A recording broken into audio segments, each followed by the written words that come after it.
Kilala mo ba si Adan at Eva?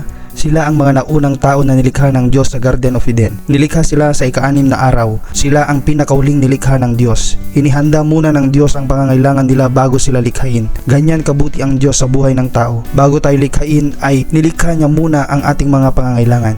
Subalit sila ay nagkasala. Sinuway nila ang utos ng Diyos dahil sa udyok ng ahas. Kinain nila ang pinagbabawal na prutas, ang bunga ng punong kahoy na nagbibigay ng kaalaman ng mabuti at masama. Nagpatangay sila sa kanilang pagnanais na maging kapantay ng ating Diyos. Noong kausapin sila ng Diyos tungkol sa kanilang kasalanan, wala ni isa sa kanila ang umamin ng kasalanan at sa halip ay isinisi ni Adan kay Eva, isinisi naman ni Eva sa ahas. Kaya sila ay pinalabas sa Garden of Eden kung saan kailangan na nila lumaban at mapagod para sila ay mabuhay.